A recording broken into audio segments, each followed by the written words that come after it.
Okay, this video is going to be solving an initial value problem. So the initial value problem is that your function satisfies the differential equation dz dt equals z plus z times t squared. And the initial condition is that z equals 5 when t equals 0.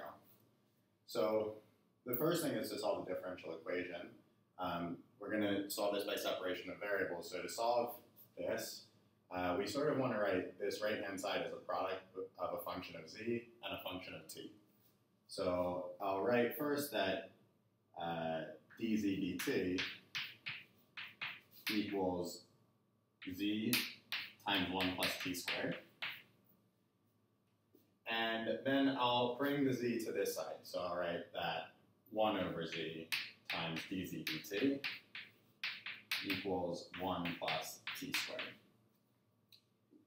And now what I'll do is I'll integrate both sides with respect to t. So if you feel more comfortable separating the variables, you can put the dt on this side and leave this as dz and just think of it as an integration. It's the same thing by the chain rule. So I'm going to leave it like this. So the integral 1 over z dz dt dt is equal to the integral 1 plus t squared dt. And sort of what the chain rule says is that you can think of this as an integration with respect to z. So this integration becomes log z.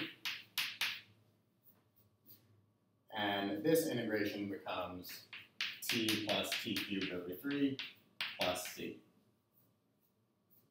And yeah, you can think of the plus c on this side if you want, but I'll put it over here. And so now I want to solve for z. So I'm going to exponentiate. So if I exponentiate both sides, e to the log of z is z, and e to this side is e to the t plus t cubed over 3 plus c.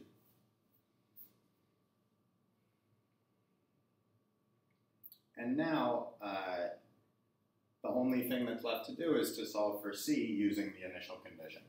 So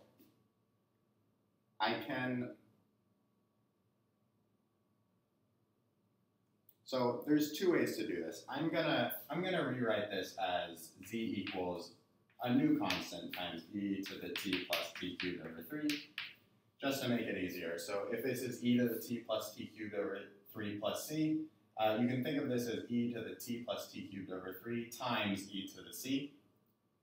And I'm going to think of that constant e to the c as a here, just to make the algebra a little easier. And now I can solve for this constant a, because z equals 5 when t equals 0. So 5 should equal a times e to the 0 plus 0, so a times 1. So a is equal to 5. And so your final solution is z equals 5 e to the t plus t cubed over 3. And you can go back and check that this satisfies both the initial condition and the differential equation by plugging it in.